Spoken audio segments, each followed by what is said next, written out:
There it says, okay, it says we're on Facebook now. So I think Okay, we're cool. streaming. I'm gonna refresh just to be sure.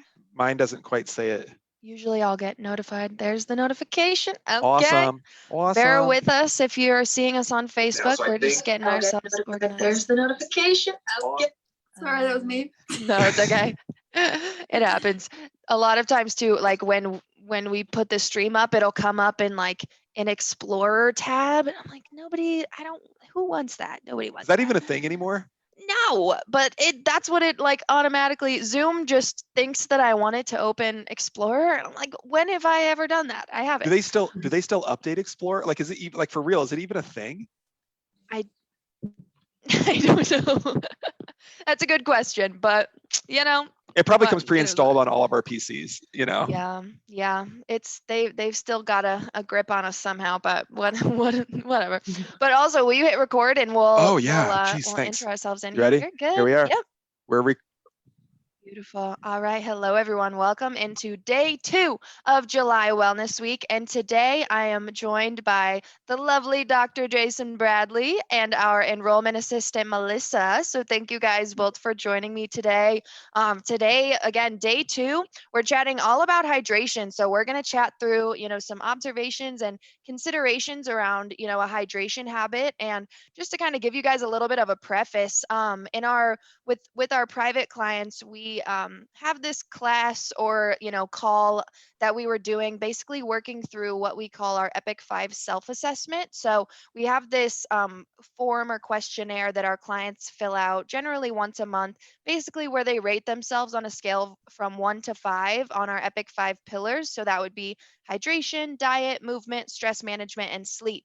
And so, really, a lot of what we're chatting about today is things that came up in our discussion as we were talking about, leveling up in the pillar of hydration. So, yeah, again, we're gonna get some clinical advice from Dr. B, and just Melissa was a client before she Or we're worked gonna here play too, Stump so the Chump, one of the right. two. I don't know which one it'll be. We'll So. see. We'll see. Well, there's only one way to find out, so we will find out shortly. Trial by fire. Right, we'll be all right. And also, I know there's a couple people watching on Facebook already. If you guys have questions or anything like that, I'm keeping an eye on the comments here. So if you have thoughts or questions or anything, just feel free to add them into there. And you can also, if you scroll down a little bit on our feed, you can find the Zoom link that I posted this morning if you want to join us in here too. So yeah.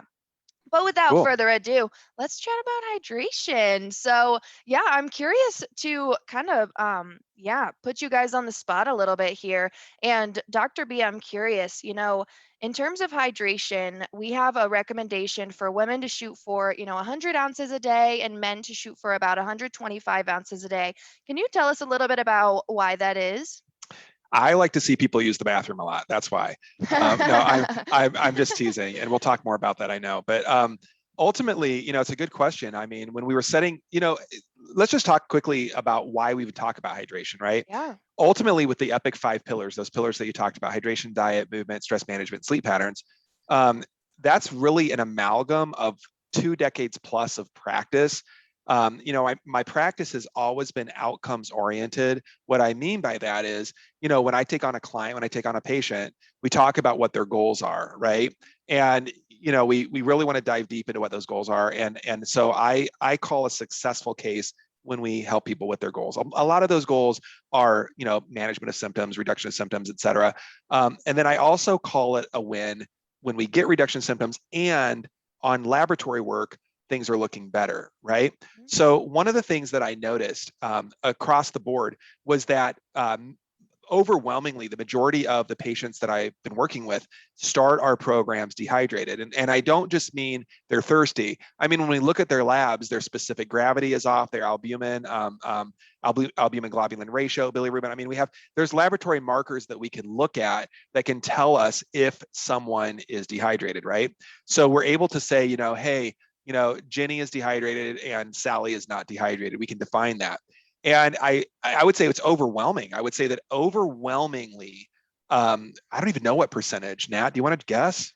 Well, there's a statistic I saw elsewhere, which is not like our clients specifically, but Americans in general, I believe about 80% of Yeah. Americans are chronically dehydrated. Yep. Which, New York yeah. Hospital. New York Hospital defined that in 1998 with a very large study, and they said 75 to 80% with what kind of looking at the same labs that I was looking at, right? Oddly enough, that study has never been repeated. I know. So working on 1998 data. So we really don't know, right? The other thing out of that study that was interesting while we're talking about it is that they found out that Europeans are actually a little bit more dehydrated than Americans, which I was really Interesting. surprised about. I know, because I Yeah. always think that our European neighbors are better at everything, So I mean, and they have all that natural spring water that they're drinking and all that, right? And carbonated water. But anyway, long story short, so we found out people were dehydrated, Mhm. and then I had a question of like, what does it take to actually get people to be hydrated? So there's all of those old, what is it? What's the old stuff? Eight glasses 8 of water. glasses, Eight which, like, cups. what I'm does sorry, that eight even cups. mean? Yeah. 8 cups of water a day, Right. 64 ounces, right? For everybody. Everybody needs 64 ounces. Yeah. Well, everybody's a little bit different, right? So then we got smart in the nutrition circles, and I hang out in the nutrition circles as well. Mhm. And we started saying things like really smart things, like half of your body weight in pounds and ounces, right? So, if you're a 150-pound, person, you need 75 ounces of water, right? And honestly, that was totally just made up. I'm just letting you guys know that. Like, that's absolutely, completely just made up. There's no science behind that, but it's better than just saying Right. everybody needs 64 ounces a day, right? Yeah. And hey, and 64 ounces is better than coffee and Mountain Dew all day, right? I mean, so Right. I mean, it's kind of a gradient. But then, thankfully, our national academies of sciences, engineering, and medicine came out with some guidelines. These guidelines used to be readily available for us online. Now you have to purchase their book for like $90 to get the guidelines. Luckily, I captured it, and we have like the screenshots and everything. So not everybody has to buy that. But basically, they said that in general, and again, these are generalities. Yeah. The average female, we can argue about what that means, but let's just not get into pedantic, words here, right? Let's just like let me just say what they say. Yeah. The average female needs about 100 ounces of water daily. The average male around 125 ounces. Mhm. I think in liters, so I just made that, and this isn't quite right. 3 liters for women, 4 liters for men. That's not quite perfectly right, but it's pretty darn close, Yeah. right? And I actually rounded those numbers up, Natalie. I think actually it's 91 or 93 ounces. I'd have to look for women, and 124 ounces for men. But I just made them round numbers, 100, 125, because they're easier to remember, right? And Yeah. those extra ounce or two is certainly not going to do anybody any harm for Right. the most part. So also, I want to take a bit further, if it's okay. Can I take this Mhm. one step further?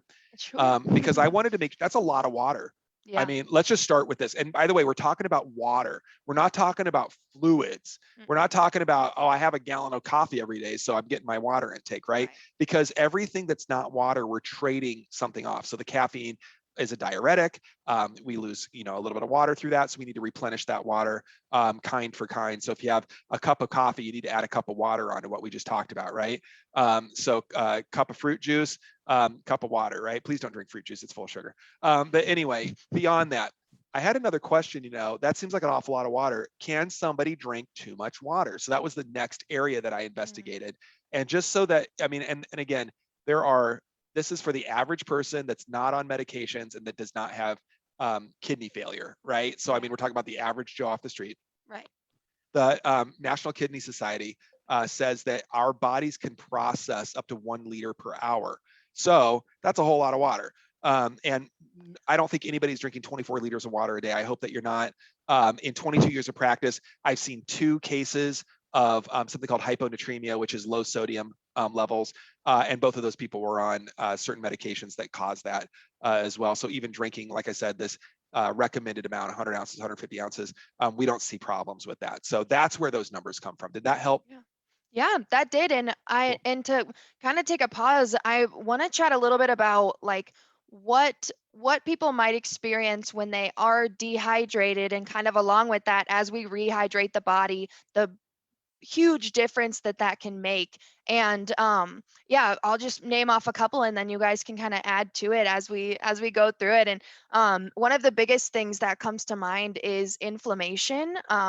If water really helps us to detoxify our body, and Dr. Bradley oftentimes will say the solution to pollution is dilution. So if we're detoxifying, we really want to make sure that we're drinking lots of water, and as we kind of get some of those toxins out, that will potentially naturally reduce inflammation. And one thing that's a little out of the norm that I think is really interesting is well, maybe not just in American culture, actually. I think that just because of societal norms and whatnot, we have kind of not been used to listening to our bodies, or our body's cues are harder to, I guess, recognize. And oftentimes our hunger cue and our thirst cue, our brains can kind of mix those up a bit. And so sometimes, we might feel hungry, but in reality, our bodies might just be craving water, like desperately craving water. And we just, haven't had the practice to listen to our bodies to be able to differentiate that. So that's kind of one a little more outside of the box, but that's a huge thing. And probably one of my favorite things actually about our program is just watching people build that skill of listening to your body. So those are my initial thoughts. What about you guys? What comes to mind with, you know, what might come with dehydration, or kind of the benefit of I hydration? just wanted to say, just to kind of fill in like a really like practical Yeah. thing, the main symptoms of dehydration, besides feeling thirsty, right? And actually, some people can get so dehydrated that signaling, like you were talking about, get mixed up, and they don't even feel thirsty anymore. And it can become very confusing neurologically. But the main symptoms, besides feeling thirsty, are fatigue, Right. brain fog, and sometimes a headache, right? Mhm. And I mean, if you think about the day in, day out of Americans, I mean, who isn't tired, a little fuzzy in the brain, and a level 1 or level 2 headache in the background that we just kind of deal with and pop Excedrin in the morning and Tylenol PM in the evening, right? I Mhm. mean, for real. And so I think that Yeah.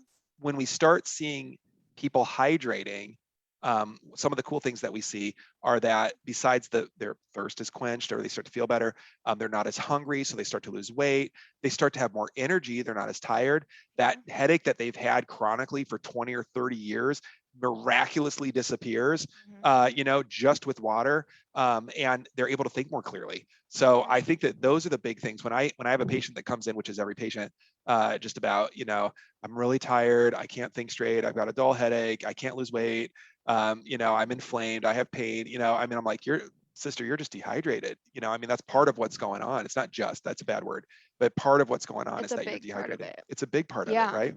And I think something that's really interesting that Dan and I chatted about as we were kind of planning this week out is that something that we've noticed on kind of the clinical side of things as we're working with people to build a solid foundation of hydration is, as people start to drink more water, they feel thirstier.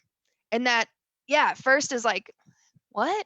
But it's because your body has spent so long in this state of ooh, Chronic dehydration, yeah, what's the opposite of abundance? Um, scarcity. yeah, thank you. It's spent so long in this state of scarcity, and once it finally, we're finally giving it the water that it desperately needs. It's like, oh my gosh, we need more, like more, more, more. You're finally giving us what we want, and I think that's just so interesting how that that's a very consistent kind of observation that we notice as people increase their hydration, as they feel thirsty, they really start to crave the water even more, which I just think is fascinating. And I don't want to cut Melissa out. I have a comment. I'm going to save my Yeah. comment. It's going to be on a tail end of what you're talking about. But Melissa, did you, where are you? Okay, so yeah, what I'm thinking is, I've talked to a couple people about this. Is when you're born, if the mom can, I couldn't always. You breastfeed, right? So you're getting like that or I can't remember what it's called, but like that really good stuff at the beginning. And I think water, to continue that after you're breastfed, it's nature's milk, right? Like it's the water, and then the food that we put. There's either junk or there's food. That's the way I look at it now. There's junk food's not a thing. And so I feel like what Natalie was saying with the food or with the water, how just you become more thirsty. Yeah. What's interesting about that is also with the food aspect, the more you put nature's food in your body, which is the food that works for you, because we do the food testing and all that jazz. Once you get that, your body's going to crave it just like the water. Your body craves that. And I'm dealing with like coffee thing. Like I love coffee in the morning, but I'm trying to get rid of it. But yeah, your body gets used to that. Like morning, I'm going to have coffee, but I switch that to 32 ounces of water first thing. And one other thing I just kind of thought about was challenges. I don't know if like anybody out there that's got kids, if the kids do like, we're going to do a 24-hour challenge on the trampoline tonight, or we're going to like stay in our bunk beds for 24 hours. My kids do all the time. Well, I kind of took that and I'm like, well, what can I do as an adult for a fun challenge for myself? Well, let's see how much water I can drink in a day. How do I take that water down? Like 32 ounces in the morning, that was cool for a while. And then I forgot about water the rest of the day. So setting that time, I know Dr. Bradley, you have reminders on your phone, but then like for Troy, super simple. He comes home and he drinks like all the 100 ounces in one thing. And I'm like, okay, well, that's not fair. That's easy for you. So it is kind of, I look at it that way. Like you're right, Natalie, on the water. Once you kind of cut out the other stuff and just focus on the water, just like the food, your body loves it, your body wants it, and then it becomes natural, and then it just becomes like, oh, I need some more water. And then as we're having like pick this up, and I mean, I see us drinking water all the time, right? It's just second nature, and that's kind of what you want is for the food that you eat and the water that you drink to be your second nature, right? Your go-to. Absolutely. And I start my day with a liter of water as well. I actually have a liter of water sitting right beside my bed. I won't share with you all of my morning routine, but I get up and do my business. I brush my teeth because I want to get that gunk out of my mouth. And I stimulate my vagus nerve by doing the gag reflex and gargling.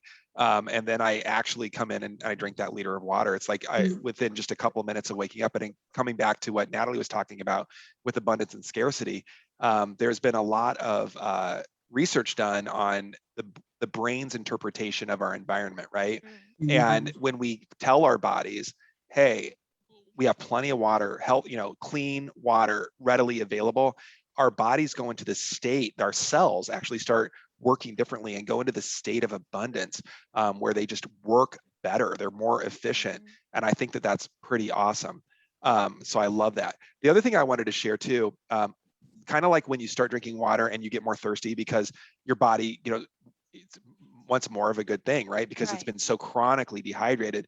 Again, probably so many of us, and especially I would say if that New York study was talking about the general population, I would say that in our, and I'm not judging anybody, I'm in this group too, but probably in this group, it's probably a higher percentage because a lot of folks in this group have chronic illnesses.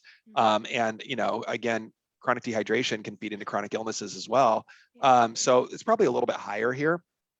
But one of the other interesting things is besides just craving more water or having, even more of a stronger thirst, which is your body telling you like, yes, give me more. Sometimes we have to pee a lot more, right? I mean, we are literally going to the bathroom a lot. And if we really step back and think about it, there's kind of an oxymoronic thing going on, right? I'm dehydrated. Shouldn't my body be like a sponge? Shouldn't my tissues be saying, oh my God, hydrate me, fill up my intracellular fluids and my intercellular fluids and get my tissues hydrated. And the reality is that happens, but not right away. Natalie nailed it perfectly when you said, what happens initially is the solution to pollution is dilution. So as we're chronically dehydrated, our body uses water to detoxify like junk out of our system, whatever that happens to be, different metabolites, chemistry, toxins that we come in contact with, crap that we're breathing in, residue on our foods, stuff that we weren't able to eliminate in other ways through, defecation or sweating or whatever. These toxins start to accumulate more and more in our body. And one of the main ways that we get rid of toxins, again, I mentioned a few of those, involve hydration, right? So to have a good bowel movement, we got to be hydrated, right? Otherwise, we're going to be constipated. To be sweating, we need water to sweat out of our system. When we're breathing, the exhalation, there's water molecules that are carrying toxins out. Every time we breathe, our body is designed to get rid of some toxins with our breath. It's pretty amazing. And then obviously urination, right? So when we add more water in, one of the first things that happens is that our bodies say, thank you so much. I can finally get rid of all this sludge, all this junk, all these toxins in my body. And literally the urination factory just turns on. And that's why, yeah, go ahead. That's No. why we start urinating so much. Go ahead. Yeah, well, something about urine I want to say. Yesterday, I love By all Clubhouse. means, jump in if we're going to talk about peeing. Yeah, well, you're gonna love this. So I was in a Clubhouse room yesterday, and they were, I think it was the holistic B words, and they were talking about peeing, right? It's such You a can great say room. it. You can say it. I can't. Yeah, there's okay, no holistic. kids in this group. I don't Yeah, think. we're Holistic okay. bitches, Adults. yes, and it's a great. If anybody wants to do Clubhouse, you honestly learn so much on there. But everybody in the room, this one person started talking about, like, if you pee in a mason jar, you can see. If you want to see, like, and Dr. Bradley, you can talk more about this, but like, what's the word, like, kind of strings of stuff in there. You want to see, literally everybody on stage was peeing, and like, look, like they changed their profile pictures to their pee in a mason jar. And I just would like you to speak to that, because that is kind of, I've been juicing watermelons in the morning and drinking watermelon juice on top of the water I've been drinking. And so I have lots of cool pee to look at during the day. But like, honestly, what is that? I mean, that's what you're talking about, the detoxification. Yep. And they said if you don't have it in your pee, well, that's not good. So I thought that was super interesting, and it goes along with what we're talking about today. And it's like, take a look, pee in a mason jar and see if you're getting all that. And Dr. Bradley, what is all that? That's all the detoxification. There's a right? lot. Yeah, there's a whole lot, right? I mean, we're getting rid of, urea and other toxins. And then, like I said, just other junk, like stuff that shouldn't even be in the body to begin with. The body will try to excrete as much junk as possible, whether it be pathogens, chemistry, metals, plasticizers. There's just so much that our bodies will get rid of. And again, once it gets into our system, so let's just talk about that. What do I mean by that? If we eat something and there's junk residue on there, hopefully we just defecate it out, right? I mean, that would be the goal. But a lot of people have leaky gut problems, or a lot of people have barrier issues, and we get that stuff absorbed to our bloodstream. Once it's in our bloodstream, for the most part, it's going to go through our kidneys, and we're going to have to get rid of it via urination. And if we don't, it starts to accumulate in the tissues. And again, tissue accumulation of toxins can lead to inflammation, lead to tendinitis, ligament issues. I mean, there's a whole bunch of connective tissue issues that can be related to that. And also, I mean, for those of us that are prone toward autoimmunity, when we're dehydrated, just being dehydrated itself can stimulate autoimmune responses, or making more autoimmune antibodies is what I'm talking about. And sometimes actually, I've never seen this, but theoretically, somebody could be dehydrated, spiking a ton of antibodies, drink tons of water, and detoxify, get themselves rehydrated, and their antibodies come down. I mean, we see antibodies go into remission all the time, as you guys know. I mean, that's part of our job, to help our clients go into autoimmune remission.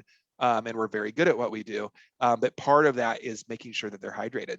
Yeah. So a lot of that junk in the mason jars is like junk. I mean, it's junk. People, I'm always surprised. I mean, Rachel and I, for those of you that don't know Rachel, my incredibly better half in every way possible that you could imagine, that I can't believe that she decided to spend her life with me. I'm totally blessed. Okay. Rachel and I talk about this all the time, where, you hear people say things like, urine is sterile, right? And I'm like, I can think of a lot of reasons that urine's not sterile. Like, I mean, somebody can have a UTI, and already, I mean, how many people are walking? I mean, we pick up on UTI, like we pick up on what I would say background UTIs all the time. So, I'll just put that out there. And then all those toxins in there. I mean, I don't know. I know that there's people that do lots of things with their urine. Some of those things I would not recommend doing. Just with the labs that I look at. See, I made it PG. I made it PG. I know, it so grosses me out. No. But just to review a little bit. So yeah, just from what we've talked about so far, like there's so many benefits, and our bodies just really, there's so much that our bodies do with water. And again, we're talking about pure water, and not like liquids, not other liquids. It's pure water. And again, just to review, I know there's yes, more people watching on Facebook now. Some of the benefits of getting out of that dehydrated state and really rehydrating the body is, increased energy, increased focus, strengthening our cues, our thirst and hunger cues, of course, reduced inflammation, and just overall detoxification, as we've been talking about. And one last thing, I know we had also chatted about, not last thing, just like a final note on what we're chatting about, is Dr. B had mentioned, once we get back or return to that state of abundance with hydration, it takes our body a little bit of time to adjust to that feeling of abundance. And also we're, it finally feels safe and has enough water to do, to detoxify. And so there is going to be, sort of a, I guess, a transition period. Your body Transition. needs, yeah, it needs to get used to that But to once we get the there, we abundance. don't urinate as Yeah. much, right? I mean, we're still Right. we're at that point excreting what would be a normal amount. Some goes Right. in, some comes out. But at first, it's like you're It's urinating a so lot. much, you're like, I didn't even know I drank that much water. I mean, Right. it's like you're eliminating more than you're taking in, and that's Mhm. your body just trying to reap the benefits of that detoxification, for Right. sure. Yeah, So and go ahead. or go for it. I was, yeah, just a couple other, like, potential considerations, so like we mentioned, definitely going to the bathroom more often. There are some other, I guess, like hesitations that we've noticed that, potentially could come up as people are working to build this foundation of hydration. One of them potentially being electrolytes, and also, yeah, I'll take a pause on electrolytes actually. Dr. B or Melissa, what are your thoughts on, yeah, just kind of I'm the going to let Melissa go effect? because she asked this question before we went live, and I think this is the whole Yeah. RO question. So this is a Yeah. Deal. perfect segue to your question and then the answer. Great. Yeah. And it's a legit question I have. So I'm drinking the reverse osmosis water because we have a fish tank and it's just we're able to create that water. And I believe I was doing a like really good thing because I kind of researched the tap water, which it's like good, better, best, right? So I think tap water is good. I think the reverse osmosis for me seemed like better, but like what's best is my question because I've heard some cooler, newer things and I'm just interested in what you have to say. Yeah, there's a lot. So I'm very opinionated on this, and for a lot of reasons. First of all, I am a water snoot. I'm going to let you guys know. I'm just a snooty water drinker. I don't like to taste chemistry in my water. I forget what like chlorinated water tastes like, right? Because we have such pure. I'm very blessed that we have such pure water available to us at our house. Um, when we moved into our home now, it's the first time I've lived in the country. I've always lived in the city. And so we are on a well. And I am freaky about all things, right? As you guys know. And we had our well tested, and we have a shared well with the whole community, right? So we had the well tested, and it came up. I can't remember how it was worded the first time, but it said something like, there's a little bit of extra arsenic in there than we'd call totally safe, but it's not dangerous. And I'm like, I think that's a heavy metal. I'm pretty sure that'll kill you over time. It accumulates. It doesn't, heavy metals have a hard time getting out of the body. That's why we call them heavy metals, because they're heavy and they settle into the tissue. Arsenic is totally deadly, and I'm not okay with having a little bit of extra arsenic in my water, right? So Rachel and I investigated the same thing that you did, Melissa, and found out like what can we do. So we've ended up totally investing. Like we bought a fixer upper on our house, and we've been here for 3 years now, and I thought we'd have our house fixed up by now, and we are still in process because we do things like this. We got the very best water filtration and purification system that you could find, right? So we run it through a lot. I mean, it goes through like a water softener that removes some things, and then it goes through some filters, and it goes through this, and it goes through that, and finally, our water that we use to drink the water. So all of our whole house is filtered, right? I just want to say that. But the water that we're drinking and cooking with, we run through an RO, reverse osmosis. And so I did the same investigation, like what does that mean? And here's the deal with reverse osmosis water. It tastes great, by the way. I just want to say that. It is like pure, like if you haven't ever had like purified reverse osmosis water, you haven't tasted water. I'm just going to let you know that because you're tasting water for the first time, and it's divine. The thing about it is, and this is where the question comes up, and coming back to Natalie's electrolyte question, it does remove minerals, right? So I mean, it's really purified water. I mean, when you run it through all the filtering systems that we do, and then the reverse osmosis system, like there's very little mineral. Sorry, my pager went off. Very little pager. It's my smartphone. I don't know. I said that. I turned it like 1985 there for a minute. What year is it? Yeah, I know. Time hop. But anyway, I researched that, and it turns out that the water. So we did we called it an end use check. So we ran our water that was at our tap and coming from our other faucets, we sent that in for analysis, right? And the tap water was basically devoid of everything. I mean, I don't know if it can be purely H2O. I'm sure there's other things in there too, but mostly there was nothing in there, not even trace minerals. And that's what electrolytes come down to, is trace minerals. So what we do to do good, better, best, I would say, you know, good, clean, purified water is always good. Better, I would say, take that, run it through another filtration system, get all the like the chlorine out of it and the fluoride and all that crap that they add to it to purify it. Run it through another filtration system, ideally an RO system, and then best, I would say, add trace minerals back in. You know, and trace minerals are available just about anywhere these days. Very, very inexpensive. You don't, it's not like you're taking a bunch of, I mean, it's like drops per gallon, you know, so it's not like there's I don't know if that's quite right. It might be like a milliliter per gallon or something like that. But nonetheless, every time I get a glass of water, I literally just do a few drops into my liter, and then I have remineralized water, but without all the pollutants in there. Did that help? Yeah, it totally helped. Where do you get that? I wanna do it. Well, where do I get it? I you know, we used to have a brick and mortar. We don't have a brick and mortar anymore, and we are completely virtual. So when we had a brick and mortar, one of our holistic practitioners was selling bulk. She was like a distributor for trace minerals, and I bought a lifetime supply from her. I swear. The idea was that we were going to use it like and set it out in the brick and mortar, and then when people got a glass of water, they could do a few drops. You know, we just have it available for people. But we don't have a brick and mortar anymore. So I don't even know. I have like they're in like 1.5 liter, you know, containers. I probably have 10 of those at my house. And I would say that one of them lasts me about a year. So I have like a decade of trace minerals in my house. That's where I got mine. On the flip side, I know that you can buy them really just about anywhere. I know that, you know, with our clients, we get a discount at fullscript.com, you know, with that pharmacy. They sell trace mineral drops, easy peasy. I know that if you go, you know, another place that I really like that's nationwide, Natural Grocers. I've lectured for them when COVID hit. All those that lecture series stopped. They've reached out now that they still haven't opened up their lecture rooms.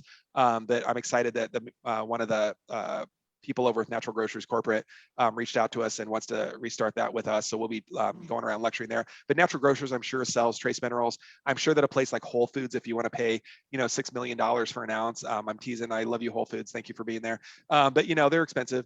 But you know, I'm sure that they sell it. And then your natural, you know, your like local co-ops. But I'm sure Amazon has it. I get a little leery. This is me. I get a little leery purchasing things like that off Amazon unless I absolutely know the company, and I mean, and that I also know that it's coming from the company. I will let you know that Amazon has some issues with the supplement world, and I don't know if this is like public information. I mean, I know it's on. You can Google this and find it. But there were some nefarious is the word I'm looking for. Some nefarious companies that were basically making fake labels that looked like they were from a well-known brand, some well-known brands, and then getting really cheap products that didn't even contain what they said it contained, and just putting the label on it and selling it instead of at the premium that these like really great pharmaceutically grade companies are. They sell it like a few bucks cheaper on Amazon, but really it's just junk in a bottle, and yet it's labeled. And so there's a class action lawsuit with a number of supplement manufacturers against Amazon. Amazon said that they can't police everything that's sold there. They're a reseller. It's very complicated. So be careful if you buy something from Amazon. But if you go to one of these other places, you know, like, again, not to promote them, but like Natural Grocers or Whole Foods or something like that, and you see a brand that's like a national brand, and you trust that brand, and you've done your research, and they're a nice pure brand, and it says, you know, it contains what it says it contains.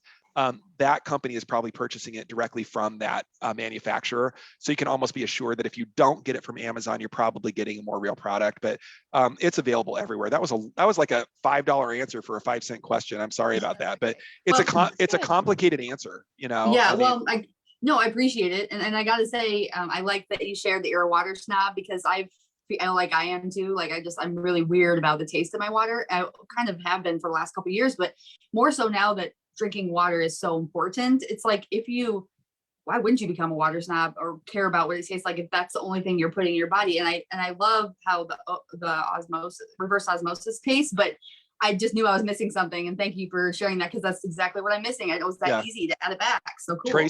Trace minerals. If I'm really nice for Christmas bonuses this year, I'll give everybody a bottle of trace minerals. That'll last you an entire year, you know. You've So got a lifetime supply. You can't give us. No, I'm kidding. Also, I just want to make sure. I think we touched on it, but I pasted a question in the chat. I feel like we answered it, but I just want to make sure we take a look at it. yeah, so it says, I added magnesium, calcium, potassium, sodium into water, which improves water absorption into tissues. Adding those, yeah, I think that the trace minerals, right? There's actually some other trace minerals as well, but yeah, I would think adding in trace minerals to water will help it, become the aqueous solution that it needs to be to get better absorbed into the cells. Yeah, for sure. Deal.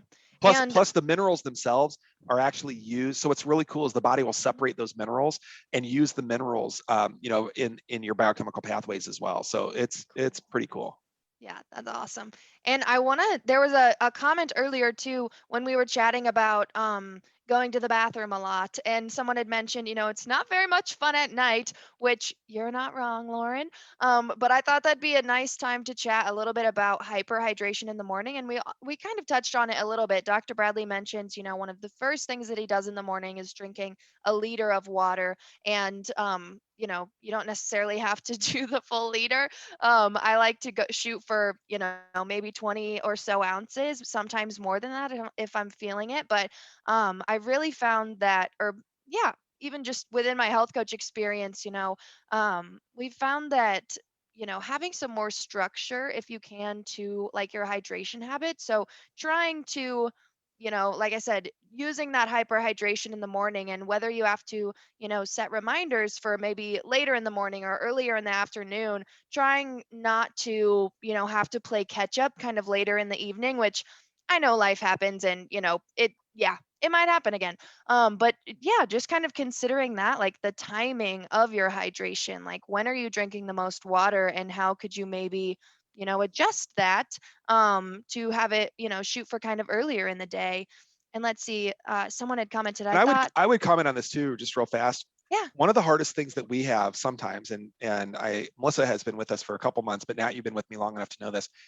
Sometimes there are certain types of jobs and certain types of specifically shift jobs that really suck when it comes to this. We have had people that work in factories, or God forbid you're a healthcare provider these days, because I call it playing camel all day, because you get a hold of water, you don't get to go, there's no time. And I've had people that on factory lines, patients of mine say, my shift supervisor won't let me go to the bathroom if I have to go. And I'm like, what do you mean? That sounds like, it sounds illegal. Like in my head, I'm like, I can't imagine telling Natalie or Melissa, like, I don't give a crap if you have to pee, that's why they have Depends, I don't know what to tell you. I mean, I just can't imagine being that human being that says that, but I know that that's a reality. So again, what works for me, I'm tanking a liter in the morning, a liter midday, a liter mid-afternoon, and a liter before dinner, right? So that's my 4 liters a day. Often I'll drink more than that, but I kind of have that habit stack to do it at those times. But that might not work for everybody, and, if you're female and, you're up for, 16 hours a day and sleeping 8 hours a day, I know that everybody does that. I'm just teasing, but, just on an average, that's only about 0.2 liters per hour that you'd have to sip. I mean, it's really not, I don't know if I did my math right there. Now that I thought about that, I have to really calculate that out again. But you don't have to, you don't have to tank it up. You could break it out into just a little bit each hour, so that you're not, like drinking it down and then now I'm detoxifying and I got to pee for the next 2 hours. So make it work for you, but realize on the front end, when you start rehydrating your body, you are going to be detoxifying. Melissa, you look like you have a thought. Well, I just have a question. Is there a benefit to drinking a little bit of water throughout the day, like for instance, like we said, or like a cup an hour or something like that, versus chugging it all at like once or 3 different times, 5 different? Is there like any benefit to trickling it in throughout the day? I'm going to answer with the colloquial, I'm not sure. But I will say this, that again, going back to the National Kidney Foundation Society people, what are they called? National Kidney Society. They're saying that we can process and utilize about a liter an hour, right? So I think, I'm not picking on Troy, but you said that he comes in and chugs 100 ounces of water. I don't know if he really does that, but I would say that's probably not good advice, right? Because that's going to be like 3 liters, and really his body can't process that. So, I mean, it's going to be strained to his kidneys. He's not going to get the benefits of the water. So again, I would say, you know, I wouldn't go more than a liter an hour. I'd probably just kind of leave it at that. And you know, if you're one of those people that works for you and you can break it up like I do 4 times a day, you know, whatever, great. If you're one of those people that does better for one shift worker, you know, whatever we're talking about, where it's better to really split that up into, you know, so many ounces. What if you drink 1 cup an hour? What is that for 16 hours? Do we know? 128. So if you drink 1 cup an hour every hour that you're awake, that's a gallon of water a day, right? And that's a doable amount. You know, I mean, if we really think about it, that's something. I mean, it's 8 ounces. I mean, it's like it's this much. You know, And people can wrap their head around that. And like I said, it doesn't have to be an all or nothing. It's whatever works for you, whatever works for your lifestyle, for your job. You know, it might vary day to day, but the important thing is in a 24-hour period, women are getting around 100, men are getting around 125 at a minimum. And I would add to that, just to like not really answer your question, Melissa, but kind of touch on it, I guess. And yeah, repeat some of what Dr. B said, I guess, as well. But I think it really depends on, you know, the structure that's going to be helpful for you. If it is helpful for you to do it like Dr. B and, you know, have designated times where you just kind of chug some water, or if it's better for you, like I know for me, I really prefer to have, I don't have it with me right now, of course, but I have a 34-ounce water bottle that it's so easy for me to just know I've got to drink 3 of those a day. And of course, I drink like extra with, you know, dinner or whatever else. But that's the structure that works for me. But I know a lot of other, you know, clients, just from my experience, some people will, you know, fill up pitchers for the day. Some people will have water bottles, like all of them, you know, laid out maybe the night before, or maybe you have a rubber band and every time you refill your water bottle, you add another rubber band onto that. Or maybe you have a sticky note and you take tally of how many glasses or bottles you're drinking there. And maybe you have the Gulps app. That's a fun one too. I wanted to throw that out there. Also, there's a Yeah, fly. or a smart bottle like the Right. H2O Pal or something, you know. I mean, there's lots of different ways to track it. I think the important thing is just being, I mean, we talk about this a lot, being aware of it, you know, being conscious of it, you know, implementing, you know, taking action. So what is it? Awareness, mindfulness, and action, right? Yeah, and kind of knowledge along with that too. And just knowledge. knowing. Yeah. Well, I think it's another thing kind of we talked about before. It's like, cool, yay, today I got all my water in. Well, tomorrow do the same thing, you know, and that's kind of where it's like sometimes overcomplicating, I feel, for me, and I think a lot of clients, maybe like we found a way today and then it's just kind of like becoming routine, kind of like we talked about with the food and water, where your body eventually wants it, and then it just, so yeah, I mean, just try. I think advice that was good for me is try all these different ways. I had the Gulps app. I thought the hair tie thing was super cool for a while, and then I used all the hair ties and lost them. But like, yeah, there's so many different ways. Definitely can overcomplicate, but try something for a while. And I like and figure out what works for you. When I first started hydrating, I mean, I think the reason I like that H2O Pal is because that's what really got me over the hump, from like knowing how much I'm drinking and reminding me to drink.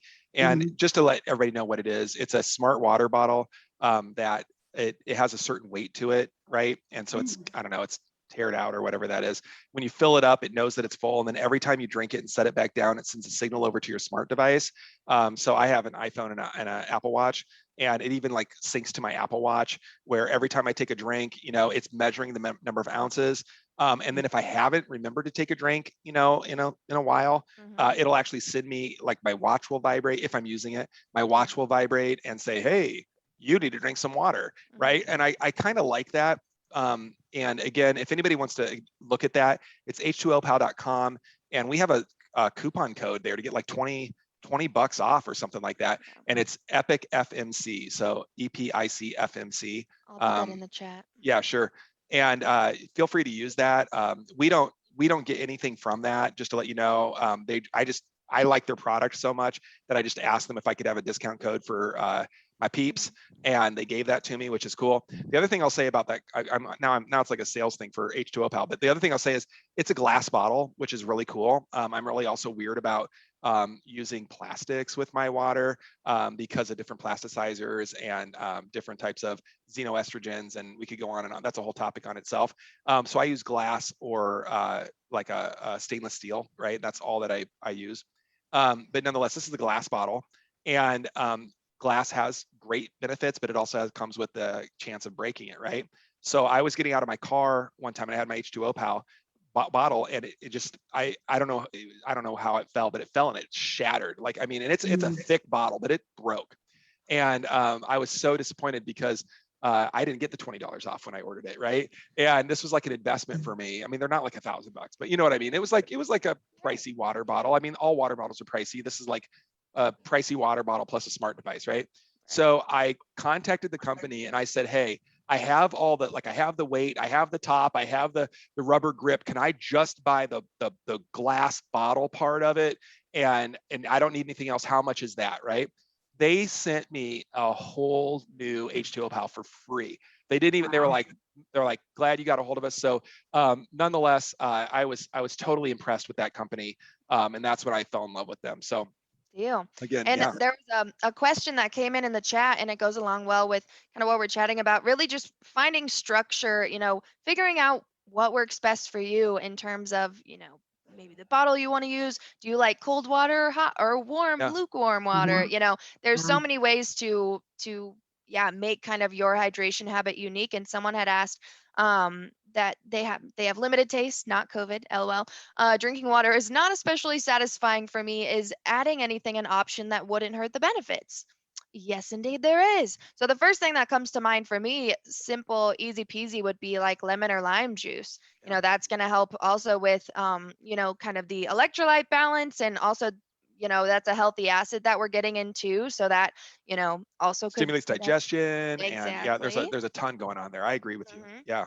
Yeah, and some other things that come to mind are maybe like, infused water. Like, I know I was surprised that I actually enjoyed Coke, or not coconut water, but yeah, potentially coconut Hey, water, Nat, but like keep cucumber keep water too. talking. I'm gonna be right back. This is great.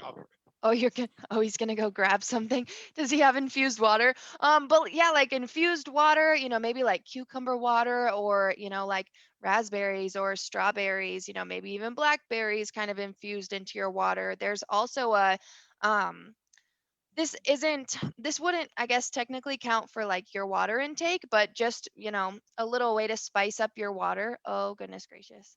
Oh my gosh. Okay, I'll pause on that thought actually. Let's see what you got. What's going on? You and your I just bowls wanted of to show fruit. you guys lemon and limes. I just want to show you Oh guys. This yeah. is from my kitchen, like right now. Um, Normal people have apple right? bowls. The Bradleys have Wait. lemon and lime bowls. Oh shoot! I just dropped one. We have we stock up on lemons and limes like crazy because we're always adding them to our water that we're drinking. So I mean we So literally, many. I know we have so Do you buy many. them in bulk? Like We buy them on in bulk. We can get them you from get those from Misfits? Yeah, we get them from two different places. So Misfits sells. I mean, so we are just like water. We're weird with food. We try to buy. I mean, literally, we almost exclusively eat organic. Um, and I always make the joke that our food budget is only second to our house, but like our mortgage, right? So I mean, that's the way we live. And we don't have a lot of other splurges. But nonetheless, we buy from Misfits Market.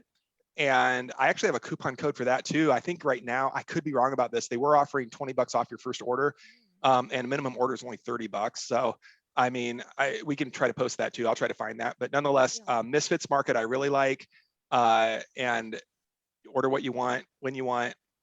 Don't want anything. There's no subscription. You don't get any. I mean, if you don't order anything, you just don't get it. They just have a minimum minimum order of $30 to place an order, and it's free to join. And like I said, I have some coupon code there for that as well. So we buy from them, but we've also kind of we've been revisiting Costco because Costco I didn't know this until I started researching it. Costco has the most organic farmland of any company out there. They got challenged a number of years ago about what organic means and that they were kind of fudging it. And so they actually set their standards bizarrely high for what they call natural, organic, etc. So they have like, as far, unless they're just blatantly lying, but I would think that in today's media, where every like gotcha media, I think somebody would be on this, you know, Yeah. because they're such a large company. So we buy bulk lemons and limes when they have them organic. We'll buy like a massive bag of those, and I actually think that's where this stuff is mostly from. Just to kind of let you know the difference. Like, I don't think I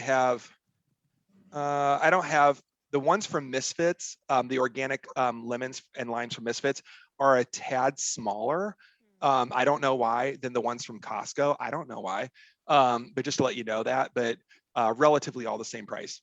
Deal. As far as, and by the way, the reason we shop at Costco and the reason we shop at Misfits is because it's ridiculously, you know, discounted compared to like local grocer. Again, I love natural grocers, great people. You know, I love Whole Foods. When I'm somewhere, you know, out in some city, I know I can go to Whole Foods and get something that I can eat. But again, cost savings is so important to us as a family, and you know, using every dollar wisely. So we do a lot of Costco and Misfits shopping. Getting getting the bang for your buck. Yeah. I dig it. And also we had a question come in, just relative to the, you know, adding lemon and lime juice. Lauren had asked, you know, does it not hurt your teeth? Which is a good question. And I'm Yeah. curious. Yeah, we can chat too about, you know, kind of the, I guess, general recommendation. I mean, you can put like lemon or lime slices in there. A lot of times, even within our smoothies or like water, you know, a teaspoon to a tablespoon, generally like a tablespoon is kind of a good way to go there. But yeah, I personally haven't, you know, gotten any feedback on that. Any thoughts on that, Dr. B? Yeah, I think that that's a good question, actually. I think that if you were drinking like pure, you know, Yeah. concentrated lemon juice or lime juice, you know, like any acid, it's going to eat away at, you know, fill in the blank. You know, I mean, it's going to have a lot of just like properties there. That's why we don't eat those things straight. You know, for the most part, that's why they taste like they do, and they're, you know, have that kind of noxious response, so to speak. I don't think there's any problem with, you know, generally what we do, because we have this overabundance of lemons and limes, as you guys saw, we'll just cut them in half, squeeze it into the liter, fill the liter up, you know, and that's about how much we use. I do visit my dentist regularly. I'm a big promoter of oral hygiene, and there's been a lot of chronic diseases linked to poor oral hygiene, more than you would think, in fact. So I'm very serious about my oral hygiene as well. Why wouldn't I be? Because you guys know I'm a neat freak and a, you know, whatever. But nonetheless, I've never had my dentist ever tell me ever, and I guess I'll ask her next time I go, hey, you need to lay off that lemon and lime juice because it's wearing down your enamel. I've never had that. So I think Deal. it's probably Thank you fine. for that. Yeah. Deal. And also we've got just a couple minutes left, so I'm curious if you guys have any and before we end, I'll you know, share kind of the question and challenge of the day.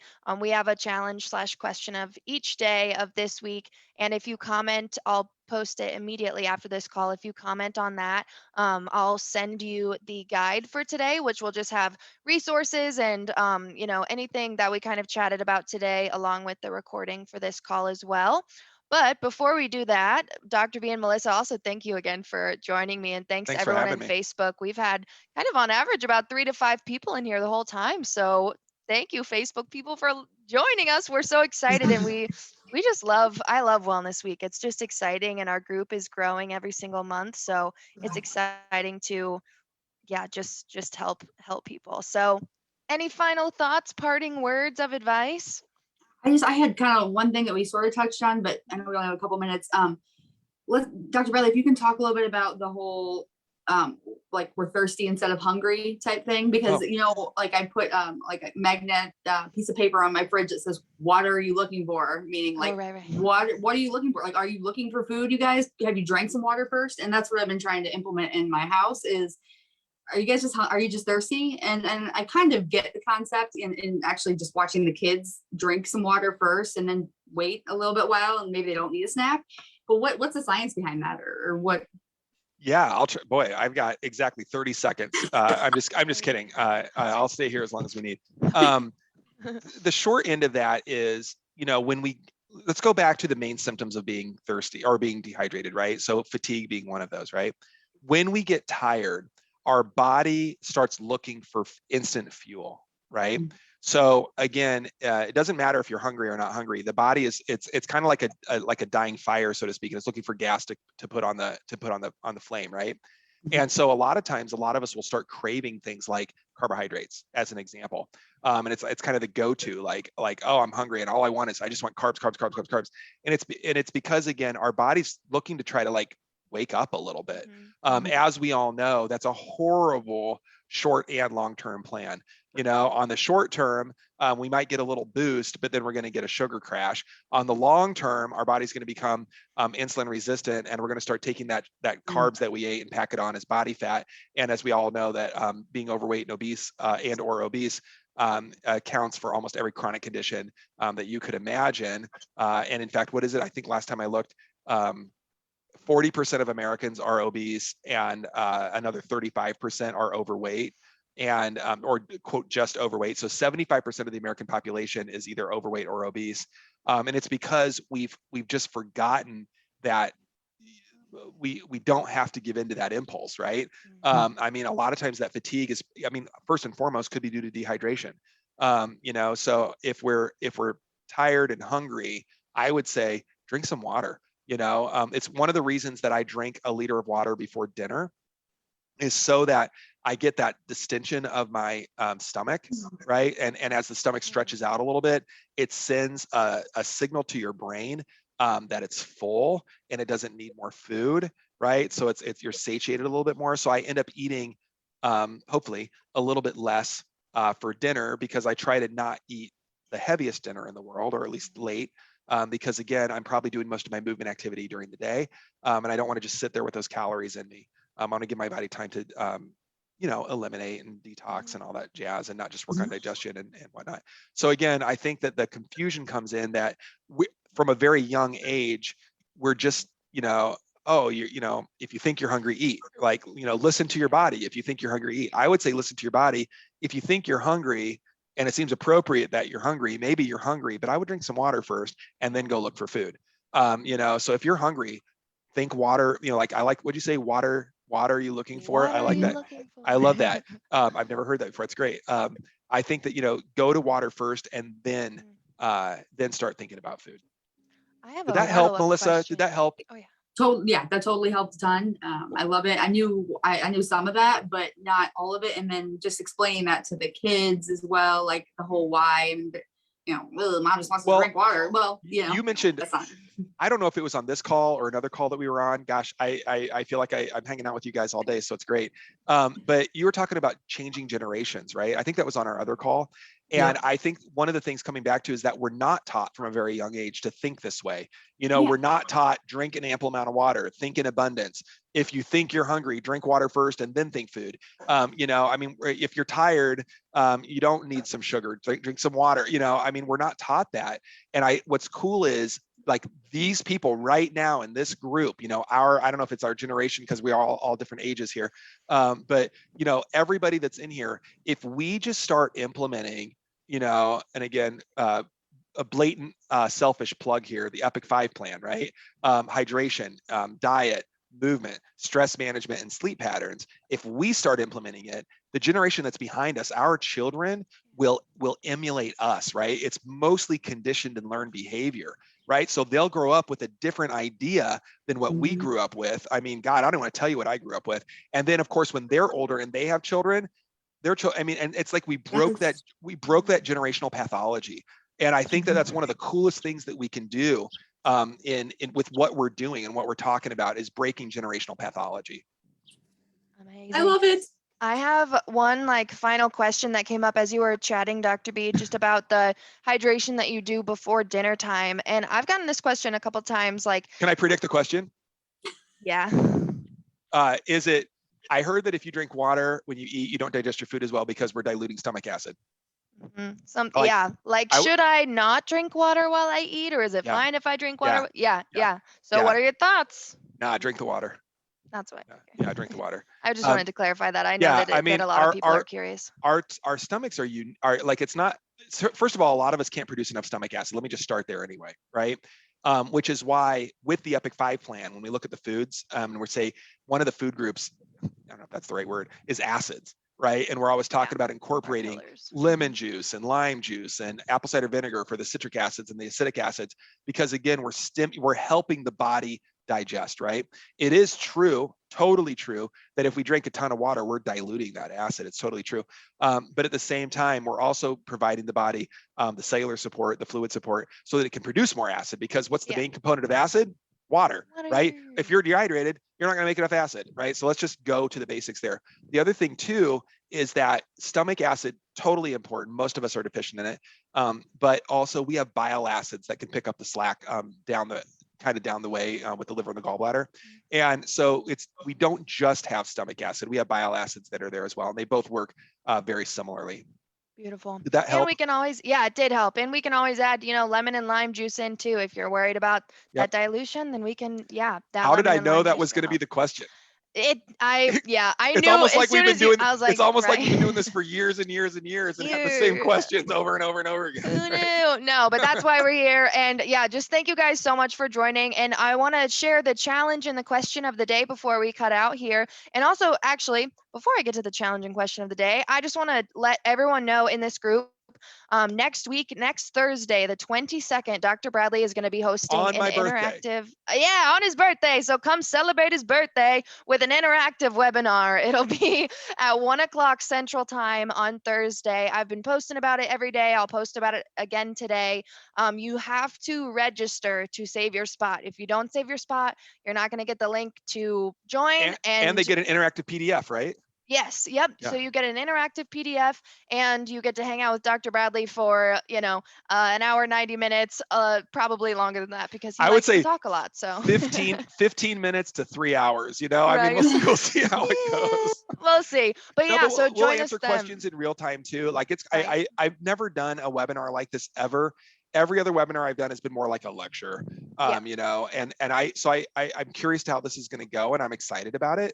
And I think what better way to kick off a couple of things, one of them being my birthday, one of them being my project that I'm starting on my birthday. Actually, I've already started it, called Fit by 50. Fit by 50 and Beyond. Sorry, it got renamed.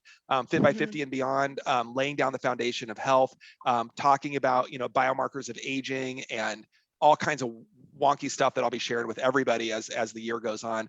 My goal is when I turn 50 next year, not this year, when I turn 50, I know, it's crazy. Sorry. I can't believe I'm that old. When I turn 50 next year, my goal is to be, I don't know about appearance. I mean, I look like I look, right? Some of us were dealt, good genes for looks, and others of us weren't. I'm just going to say that, right? But nonetheless, from a biochemical point of view, I've been tracking my labs for a couple decades now, and I want to have healthier labs at 50 than I did when I was 30. That's my goal. All of my biomarkers of aging, I want to be healthier and better at 50 than 30. So I'm actually biologically younger at 50 than I was at 30. That's my goal. And I'm going to share the process. Exciting. I'm going to take notes along the year, share that process. And so I'm kicking that off with talking about healing Hashimoto's, healing autoimmunity, going through the methodology that we do next week and sharing that with everybody, talking about the domino effect, and the 4 C's of the recipe for healing that we follow, and just all kinds of stuff, and answering questions along the way, like having some interaction, and we'll see how it goes. It'll be so fun. We're super excited. Like I said, it's new to us, but it's definitely not going to be the last one that we do. So join us then. And of course, we've got, Wellness Week continued all this week. So we're going live every day at 1:00 Central Time. And without further ado, let's talk about the challenge and question of the day. So the challenge itself is increase your hydration mindfulness and track your hydration this week. If you're not at 100 to 125 ounces, again, women generally shooting for 100, men shooting for 125. So if you're not at that point, what could you do to add just one more bottle into your day? Just one more bottle of water. How would you do that? What kind of prep steps or action steps would you need to take to increase your hydration just by one step? So that's the challenge. And then the question of the day is, when it comes to hydration, what is one barrier or challenge that comes up for you? And what is one thing that you could do to improve your mindfulness or consistency around your hydration habit? So, again, I'll post that as soon as this call's over. Think about it for a little bit, comment under that, let me know, and we'll get you the guide for today. But again, just thank you everyone for joining us. Thanks I'm for always joining. Yeah. excited to have Thanks you for having guys me, Nat. here. Of course, it's a pleasure every Yeah. time. But I Thank you, hope you guys. guys, yeah, enjoy the rest of your day and join us here again tomorrow. We'll be back. See you guys. Awesome. Bye-bye. Thanks, guys. Bye.